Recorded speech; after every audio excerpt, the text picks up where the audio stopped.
बिस्मिल्लाहिर्रहमानिर्रहीम students, buffer solution topic जो है वो आज हम स्टार्ट करते हैं। बफर सॉल्यूशंस क्या होते हैं? ऐसे सॉल्यूशन जिनकी पीएच जो है वो चेंज ना हो जब सॉल्यूशन में एसिड या फिर बेस ऐड किया जाए। यानी ऐसे सॉल्यूशन जिनमें अगर एसिड ऐड करते हैं तो उनकी पीएच ज़ाहिर है कम होती है, वो भी चेंज ना हो, और बेस ऐड करें तो भी चेंज ना हो, उनको हम कहते हैं बफर सॉल्यूशन। टाइप्स जो हैं इनकी दो टाइप्स होती हैं। पहला सॉल्यूशन होता है एसिडिक बफर सॉल्यूशन। और एसिडिक बफर सॉल्यूशन कब बनता है? आपने नाम से इसको ज़रा रखना, वीक एसिड प्लस, एक तो आपने लेना है वीक एसिड और दूसरा क्या लेंगे? Salt of it with strong base. इसको ज़रा आपने समझना है। साल्ट ऑफ इट का मतलब ये वाला जो एसिड है इसका साल्ट विद स्ट्रॉन्ग बेस।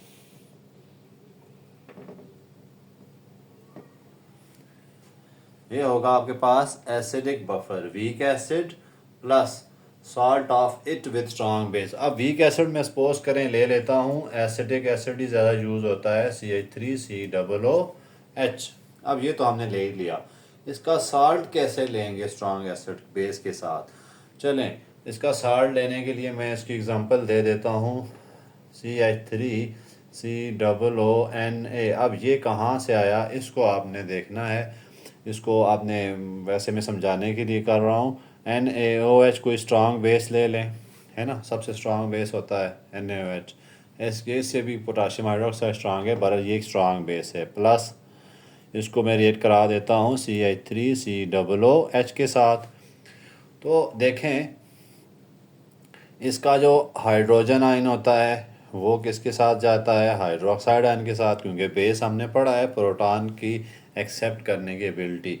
बाकी क्या बच जाता है? ये हिस्सा बच जाता है CH3COONA, सोडियम एसीटेट इसका नाम है, प्लस वाटर। अब स्टूडेंट देखें, ये साल्ट था किसका? साल्ट था इसी एसिड का।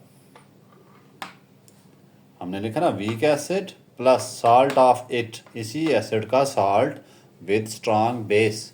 स्ट्रॉन्ग बेस आप सोडियम हाइड्रोक्साइड लेते हैं, इनको हम कहते हैं acidic buffer solution. Acidic buffer solution. तो फिर इन दोनों को जब ऐड करेंगे आप तो क्या बनेगा? Acidic buffer solution. ठीक हो गया। तो इनकी पीएच क्या होती है? लेस देन 7, क्योंकि इसमें हमने एसिड यूज़ किया हुआ है ना, तो पीएच इनकी कितनी होगी? Less than 7। वो आगे हम इसको मज़ीद न्यूमेरिकल्स में करेंगे। दूसरा टाइप होती है बेसिक बफर सॉल्यूशंस।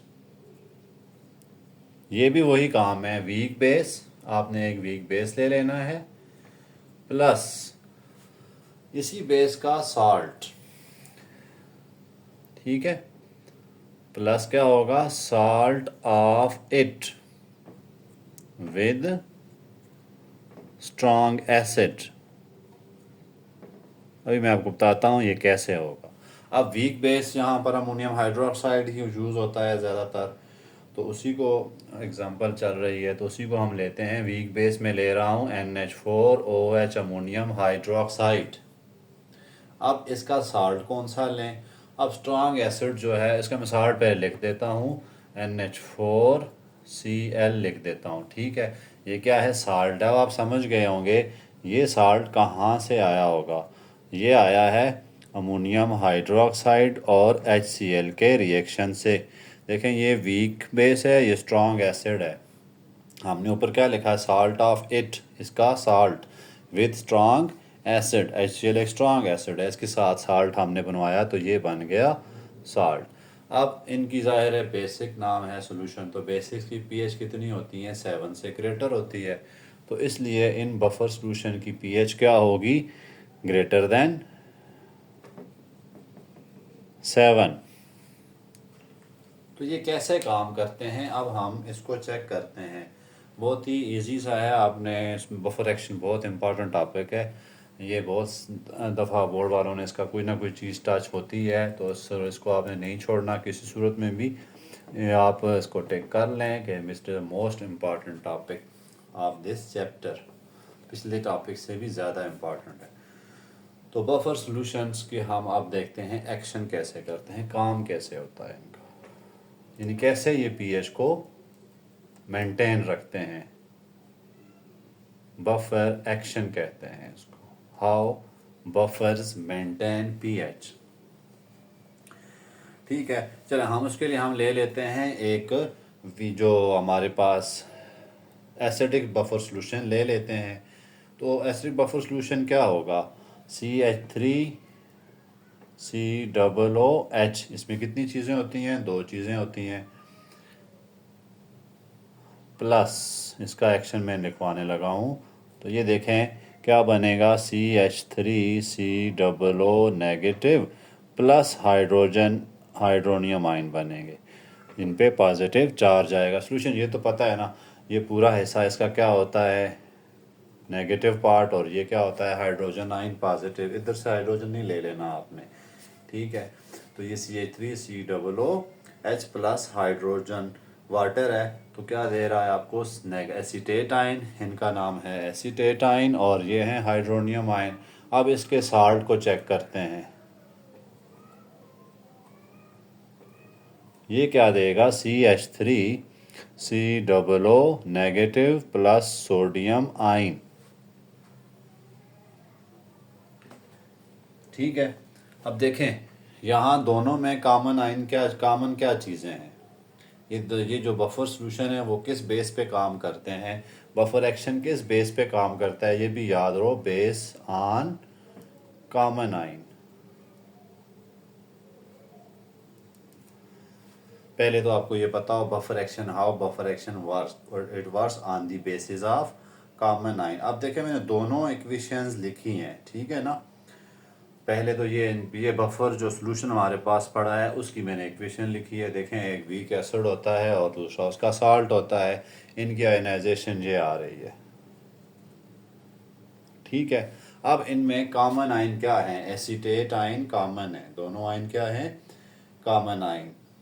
तो ये वैसे बहुत कम डिसोसिएट होता है CH3COOH, क्योंकि ये वीक बेस है तो इसलिए इसकी डिसोसिएशन पावर बहुत कम होती है। जबकि ये जो CH3COON ये आयनिक कंपाउंड है, तो ये स्ट्रॉन्ग इलेक्ट्रोलाइट है, इसलिए ये सारे का सारा आयोनाइज हो जाता है। ये आप दोनों कौन से आयन दे रहे हैं, नोट कर लें, CH3COO नेगेटिव, ये आपके पास बफर सॉल्यूशन पड़ा हुआ है, ठीक है। अब हम क्या करते हैं, इसमें डाल देते हैं एसिड, डाल देते हैं कोई strong acid, for example HCl के ड्रॉप्स डाल देते हैं, HCl डालते हैं जी, एडिंग HCl, ठीक है। अब HCl डालने के बाद क्या होना है, पहले तो ये चीज़ आपने फारग कर दें, इसको लिख देते हैं CH3COOH, एरो पे वाटर को लिख देते हैं क्योंकि ये सॉल्वेंट होता है यहाँ पर। तो CH3COO negative plus hydrogen ion, क्या हो जाएगा, हाइड्रोजन आयन।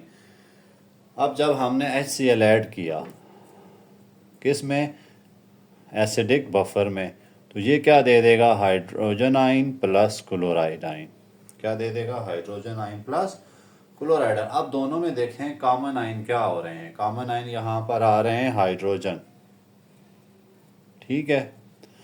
हमने ली शैटलर प्रिंसिपल पढ़ा हुआ है, ली शैटलर प्रिंसिपल पढ़ा हुआ है।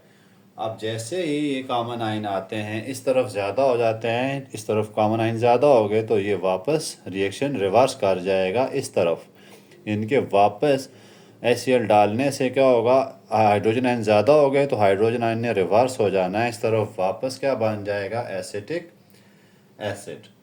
तो इस वजह से पीएच जो है वो चेंज नहीं होगी, जितनी थी उतनी ही रहेगी, ठीक है। इन जो हाइड्रोजन एसिड हमने डाला तो वो हाइड्रोजन आयन क्या हो गए, यूज्ड अप हो गए बाय जो एसीटेट आयन है, कॉमन है वो दोनों में, तो वो सारे के सारे इसके लिए यूज़ हो गए। तो फिर क्या बन गया, आप इसको लिख सकते हैं एसीटेट आयन ने किसको यूज़ किया, हाइड्रोजन आयन को। ठीक है, एसीटेट आयन ने किसको यूज़ कर दिया, हाइड्रोजन आयन को, और वापस जो है वो एसिटिक एसिड बन गया। तो इसलिए पीएच चेंज नहीं होगी। ये एसिडिक उसका काम है स्टूडेंट, बहुत सिंपल सा काम है। सबसे पहले तो आपने ये इक्वेशन लिखनी है, जो बफर आपके पास है वीक एसिड वाला बफर, उसमें देखा है आपने क्या क्या होता है। वीक एसिड में यानी बफर होता है और उसका साल्ट होता है। तो हमने क्या लिख दिया जी, एसिटिक एसिड जो कि होता है प्लस वाटर और आगे एसीटेट आयन और प्लस हाइड्रोनियम आयन। इसको फिर बेहतर तरीके से आपने ऐसे लिखना है, एरो जो है वाटर पे डाल देना है। ठीक है, उसके बाद हमने ये दोनों इक्वेशंस बफर की हैं, इसकी लिखनी है। इसमें हमने क्या ऐड किया जी, HCl ऐड किया, हाइड्रोजन आयन दोनों में कॉमन आ गए। हाइड्रोजन आयन ने रिएक्शन को वापस रिवर्स कर दिया इस तरफ, यानी रिएक्शन किधर जाता है, हायर कंसंट्रेशन से लोअर कंसंट्रेशन की तरफ। इसलिए एसिटिक एसिड ने इनको यूज़ करके दोबारा एसिटिक एसिड बन गया और पीएच जितनी थी उतनी ही रही। ठीक है, अब हम क्या करते हैं, इसी बफर सॉल्यूशन में क्या डाल देते हैं, बेस। एसिड डालने से हमने देखा कोई भी पीएच पे इफेक्ट नहीं पड़ा। अब हम इसी बफर सॉल्यूशन में बेस डाल के चेक करते हैं कि बेस डालने से क्या इफेक्ट होगा। तो बेस डालने से देखें, सोडियम हाइड्रोक्साइड में डाल देता हूँ NaOH। तो ये क्या करेगा, सोडियम आयन देगा और हाइड्रोक्साइड आयन देगा। ठीक है ना, सोडियम आयन और हाइड्रोक्साइड आयन। तो ये जो है न्यूट्रलाइज कर देगा हाइड्रोक्साइड, किसको, हाइड्रोजन आयन के साथ रिएक्ट करके वापस न्यूट्रलाइज कर देगा। इस तरह दोबारा पीएच चेंज नहीं होगी। तो ये बफर एक्शन है, आपको कहा जाएगा बफर एक्शन को एक्सप्लेन करें, और ये बहुत इम्पॉर्टेंट है। इसलिए आपने इस टॉपिक के पीछे पढ़ना है और उसको पूरा स्टार्ट करना है। यानी उन्होंने आपको बेसिक नहीं, एसिडिक बफर की एक्सप्लेनेशन दी हो गई है। पहले आपने HCl ऐड किया, HCl की वजह से क्या हुआ, हाइड्रोजन आयन ज़्यादा हो गए। हाइड्रोजन आयन ज़्यादा होने से, कंसंट्रेशन ज़्यादा होने से वो उसको यूज़ कर दिया कॉमन आयन ने। ठीक है, उसके बाद आपने इसमें बेस ऐड किया। बेस ने क्या किया, हाइड्रोजन आयन के साथ रिएक्ट करके जो इक्वेशन रिएक्शन था उसको न्यूट्रलाइज कर दिया। इस तरह जो पीएच है वो इक्वल रही। एग्जाम्पल नंबर 2.2 स्टार्ट करते हैं स्टूडेंट्स। एग्जाम्पल नंबर 2.2 रिलेटेड है बफर सॉल्यूशन की पीएच मेंटेन रखने की एबिलिटी के ऊपर। Calculate pH of buffer acetic acid buffer solution containing 1 mole of each component. पहले हम इसकी इक्वेशन लिखना हमें आती हो, CH3COOH। ये एसिटिक एसिड है। तो ये कैसे काम करता है ये तो आपको ऊपर हमने पिछली उसमें चीज़ें में देख चुके थे। ठीक है, तो इसको हम लिखते हैं as it is CH3COO negative plus hydrogen ion आ गया। यानी जब ये बफर सॉल्यूशन जो होता है वो इस तरह से डिसोसिएट हो जाता है एसीटेट आयन में और साथ में हाइड्रोजन आयन में। तो हमने पीएच फाइंड करनी है एसिटिक एसिड और इस सॉल्यूशन की। इसके लिए उन्होंने हमें डेटा क्या दे दिया कि 1 मोल ऑफ ईच कंपोनेंट, इसका भी 1 मोल है, सबका 1 मोल है। ठीक है, हमने क्या कैलकुलेट करना है जी, इनकी पीएच। तो पीएच के लिए हमें सबसे पहले देखना पड़ेगा कि हमें चाहिए क्या होता है। तो हमें चाहिए होती है कंसंट्रेशन ऑफ हाइड्रोजन आयन चाहिए होती है। ठीक है, तो यानी ये फार्मूला होता है negative log of concentration of hydrogen ion. इसको हम क्या कहते हैं, पीएच। तो चूंकि उन्होंने पीएच फाइंड करने का कहा है तो हमें सबसे पहले हाइड्रोजन आयन निकालने हैं इस डेटा से। तो इसकी हम लिख लेते हैं, चूंकि एसिड है तो इसके आयोनाइजेशन कांस्टेंट का इक्वेशन सबसे पहले लिखने की कोशिश करें। प्रोडक्ट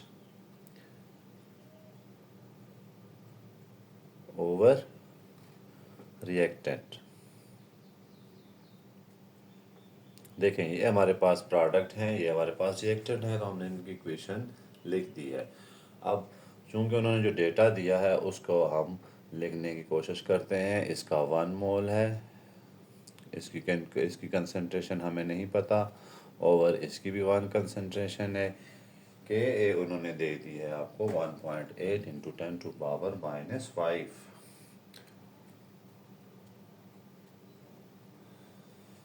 अब स्टूडेंट यहाँ से हमें हाइड्रोजन आयन मिल जाएंगे, तो क्या मिल जाएंगे हाइड्रोजन आयन? देखें ये भी 1 ये भी 1, तो इसकी तो ज़रूरत नहीं है 1 की, तो हम हाइड्रोजन आयन लिख देते हैं 1.8 इंटू 10⁻⁻5। अब हम पीएच निकाल सकते हैं। देखें हाइड्रोजन आयन जब आ जाए तो फिर तो पीएच आपके लिए मसला नहीं होता। पीएच निकालते हैं negative log of concentration of hydrogen ions. ये कंसंट्रेशन यहाँ पुट करें, कैलकुलेटर में वैल्यूज पुट करेंगे तो आपको सिंपल सा इसका आंसर मिल जाना है। ठीक है, तो इधर इसकी वैल्यू पुट कर देते हैं, कितनी है 1.8 इंटू 10⁻⁻5, तो इसका आंसर आ जाता है 4.745। ये हम पीएच इसकी नोट कर लेते हैं। अब उसके बाद ये तो था बफर, इसकी पीएच इतनी होती है। अब हम चेक करेंगे, उन्होंने बफर का काम क्या होता है कि जब उसमें एसिड डालें या बेस डालें तो वो क्या करता है कि उसकी जो पीएच है उसको सेट करके दे, उसी तरह मेंटेन रखता है अपनी पीएच को। अब हम चेक करेंगे आया हम इसमें एसिड ऐड करें या बेस ऐड करें तो इसकी पीएच पे क्या इफ़ेक्ट होने वाला है। ठीक है, अब नेक्स्ट पार्ट में उन्होंने क्या दिया, नेक्स्ट पार्ट में दे रहे हैं कि हाँ 1 मोल add what will be the pH if 0.01 mole of HCl was added। यानी HCl उन्होंने ऐड कर दिया। HCl वो स्ट्रांग एसिड होता है, तो ये देगा हाइड्रोजन आयन और क्लोराइड आयन देगा। तो कितने मोल ऐड किया उसने 0.01, ये भी कितने आएंगे 0.01, हर एक 0.01। अब न्यू पीएच क्या होगी, वॉल्यूम उन्होंने फिक्स किया हुआ है 1 dm³ है, न्यू पीएच क्या होनी है। अब देखें हमने कंसंट्रेशन चेंज हो जानी है ना, कंसंट्रेशन टोटल कितनी हो जाएगी आपके पास। एक तो यहाँ पे देखें, इसमें जब ये ऐड करते हैं हाइड्रोजन आयन कॉमन आ जाता है, हाइड्रोजन कॉमन जब आएंगे तो क्या होगा, रिएक्शन चलेगा बैकवर्ड की तरफ। ठीक है, जब रिएक्शन बैकवर्ड की तरफ चलेगा तो ये चीज़ इसमें हम इसको ऐड लिखेंगे, क्या हो जाएगा 1 + 0.01, ये इसकी कंसंट्रेशन न्यू कंसंट्रेशन आ जाएगी इसकी। ठीक है, अब ये चीज़ कम होना शुरू हो जाएगी तो हम इसको क्या लिख देंगे 1 - 0.01। स्टूडेंट नोट करिएगा, ली शैटलर प्रिंसिपल क्या कहता है कि अगर कंसंट्रेशन ज़्यादा हो जाती है तो रिएक्शन किधर जाता है, बैकवर्ड की तरफ। जब रिएक्शन बैकवर्ड की तरफ जाएगा तो फिर क्या होगा, इस तरफ हम प्लस लिखते हैं, इस तरफ चीज़ें माइनस होना शुरू हो जाती हैं। इसलिए मैंने यहाँ पर पहली concentration plus new concentration add कर दी है और इसमें से ये माइनस कर दी है। ठीक हो गया।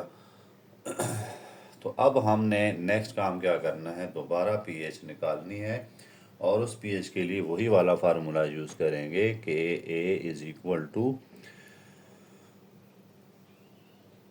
Concentration of product. अब प्रोडक्ट देखें गौर से क्या होंगे, प्रोडक्ट ओवर रिएक्टेंट। प्रोडक्ट आपके यही चलते हैं और रिएक्टेंट भी यही चलता है।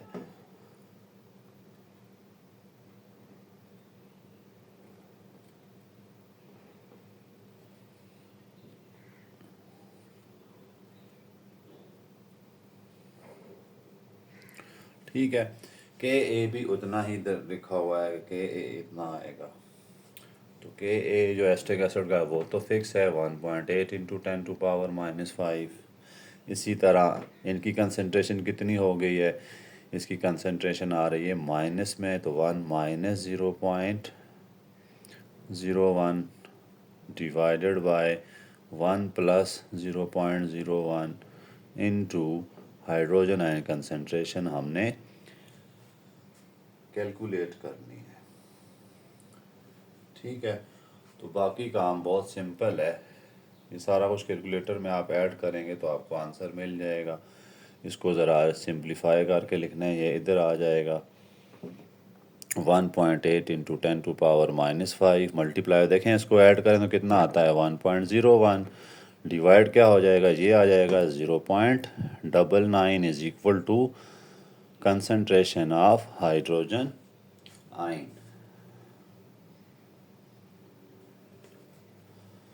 ठीक है, अब हाइड्रोजन आयन कंसंट्रेशन कितनी आ जाती है इनको सॉल्व करने के बाद 1.83 इंटू 10⁻⁻5।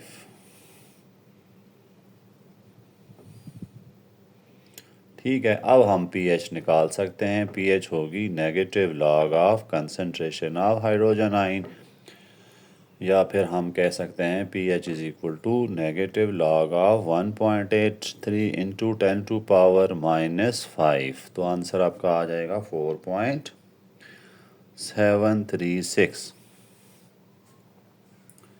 अब देखें कितना चेंज आया होगा pH में। अब देखें आप गौर से, ये कितनी थी, दिस वन, इन दोनों को अगर आप माइनस करते हैं तो 0.09009 का डिफरेंस है, जो कि नेग्लिजिबल है। तो आपने देखा कि HCl ऐड होने के बाद भी बफर ने अपनी pH जो है वो मेंटेन रखी है, चेंज नहीं होने दी। तो यही होता है बफर एक्शन, इसको कहते हैं। बफर कैसे काम कर रहे हैं, ये उसका सोल्यूशन है। नेक्स्ट टॉपिक हमारा है सॉल्युबिलिटी प्रोडक्ट।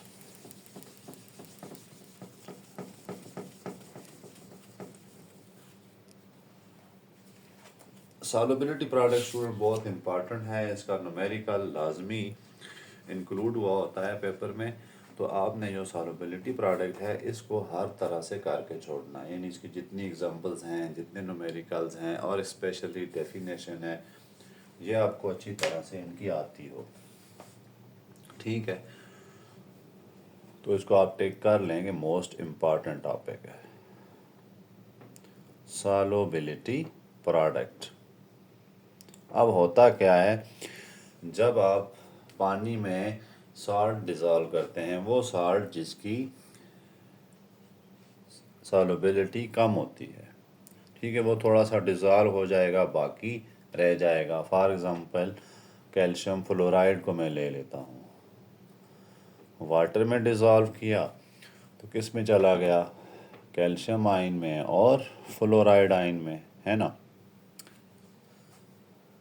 अगर हम मैं इसका लिखता हूँ KC, तो KC क्या आ जाना है, product over reactant divided by reactant. यहाँ पे हमने ये कहा स्लाइटली सॉल्युबल है, ये जो सोडियम फ्लोराइड कैल्शियम फ्लोराइड है स्लाइटली सॉल्युबल है, तो ये सॉल्युबल, इसकी कंसंट्रेशन इतनी ज़्यादा चेंज नहीं होगी, नहीं सारा के सारा डिज़ोल्व तो नहीं होगा, थोड़ा सा डिज़ोल्व होगा, इसलिए इसको यहाँ से रिमूव करके KC के साथ लिख देते हैं। तो बाकी क्या बच जाएगा, calcium ion into fluoride ion,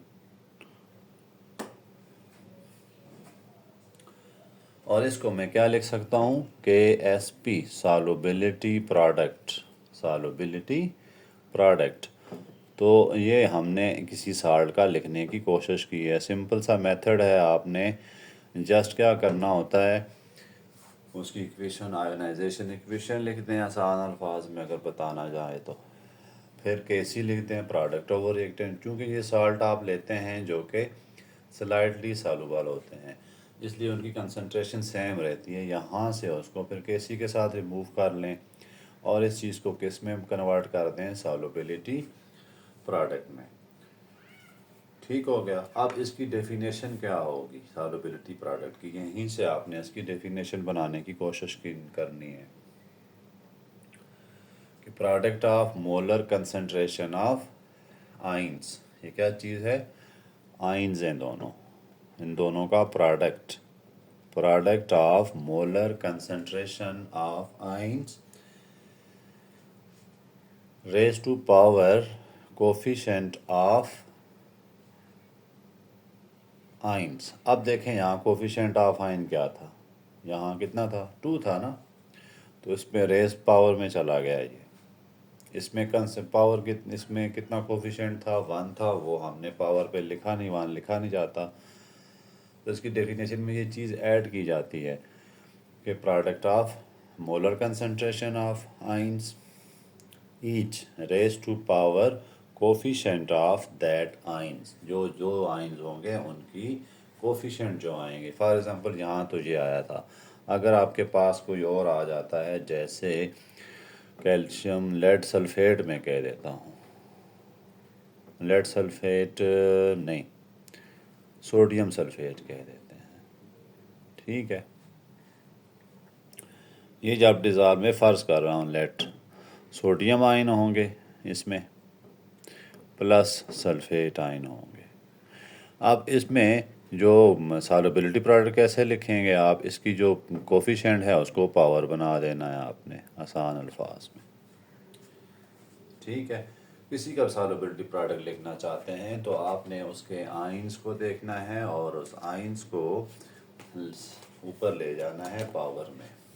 कोई और एग्जांपल देखते हैं यहाँ पे, चलें कंसेप्ट असेसमेंट है, उसमें यही लिखना है कि सॉल्युबिलिटी प्रोडक्ट की फॉर्म में लिखना है। तो देखें लेड सल्फेट है, उन्होंने दिया हुआ है, आपने पहले इसकी आयनाइजेशन इक्वेशन लिख दी, लेड आइन प्लस सल्फेट आइन। क्योंकि यहाँ पे कोफिशिएंट 1 1 है तो सिंपल प्रोडक्ट आ जाएगा इसका, लेड आइन प्लस 2 होते हैं इनटू सल्फेट आइन।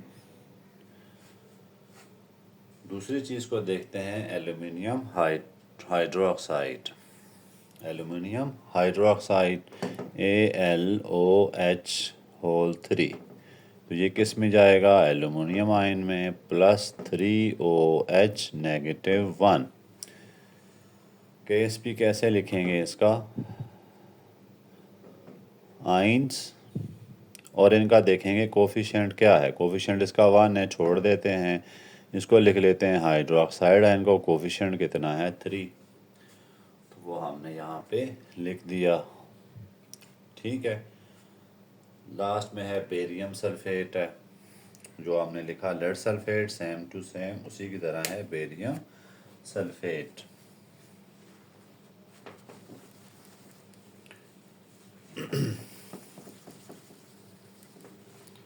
बेरियम सल्फेट को देखते हैं, BaSO4, तो क्या आ जाना है, बेरियम आइन प्लस सल्फेट आइन।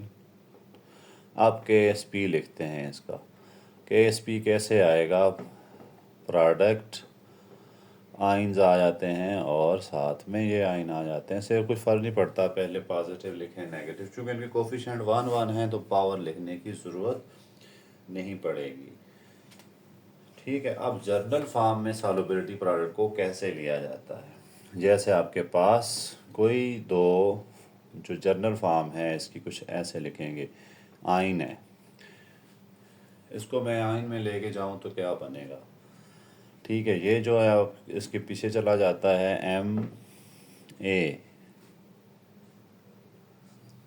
और ये इस पे चार्ज होता है, ये तो आपको पता है ना, प्लस N, और इसी तरह ये इसके पीछे आ जाएगा Nb charge plus minus M।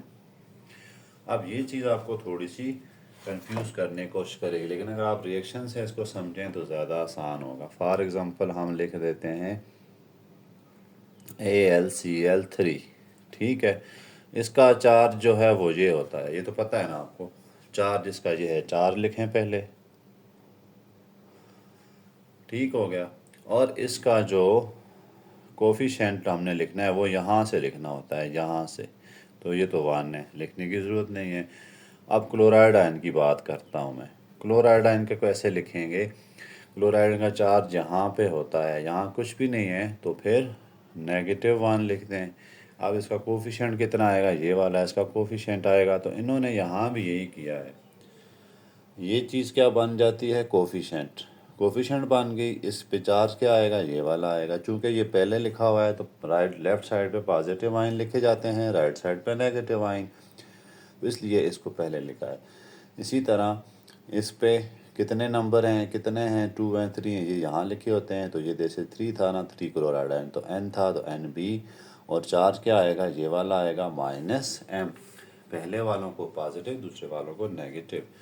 कोई और देखते हैं जिसमें ज़्यादा कॉम्प्लिकेशन हो। कैल्शियम नाइट्रेट है, कैल्शियम फास्फेट करते हैं।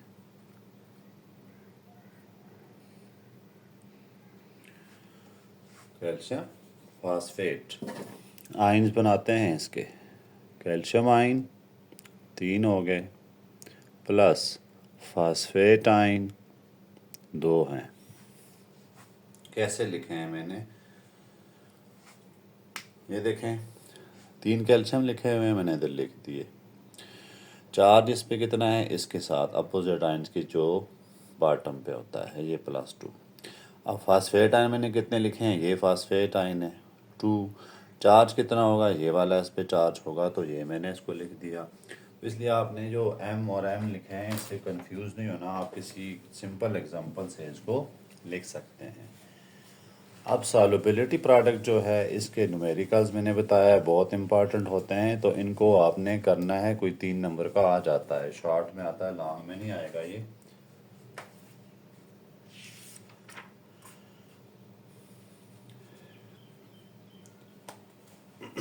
चलें करते हैं इसकी एग्जांपल नंबर 3.3, या फिर हम कोई कंसंट्रेशन सीखना इसकी करना सीखते हैं। कैलकुलेटिंग कंसंट्रेशन ऑफ आइन। देखें, सिल्वर ब्रोमाइड उन्होंने दिया हुआ है हमें, यहाँ पर आपकी बुक से ही मैं उठा रहा हूँ। सिल्वर ब्रोमाइड ये किस में जाएगा, सिल्वर आइन में। यहाँ कुछ भी नहीं है ना, इधर 1 लिखेंगे। ब्रोमाइड आइन -1, इधर भी कुछ नहीं, दोनों पे 1 1 है। ठीक है, अब इनकी कंसंट्रेशन हम कैसे चेक करें। उन्होंने हमें दिया KSP है, इसकी पहले इक्वेशन लिखेंगे। क्या आएगी इक्वेशन, सिल्वर आइन और ब्रोमाइड आइन। पहला काम तो आपने ये करना होता है। उसके बाद क्या करेंगे, देखें इसकी कंसंट्रेशन और इसकी कंसंट्रेशन सेम है, यानी कि 1 1 है। हम इसको अगर मैं x लिख देता हूँ, इसको भी x, तो कोई फ़र्क नहीं पड़ता, दोनों सेम है ना। KSP उसने हमें दिया हुआ है 1.6 × 10⁻⁻10। इसको मैं कह देता हूँ x, इसको भी मैं कह देता हूँ x, क्योंकि हमने कंसंट्रेशन फाइंड करनी है। ठीक है, तो ये क्या बन जाना है, x² = 1.6 × 10⁻⁻10। सेम हुई तो हम x लेंगे, अदरवाइज बाद में सोचेंगे वो दूसरे चेंज होंगे। तो स्क्वायर रूट ले लेते हैं दोनों तरफ।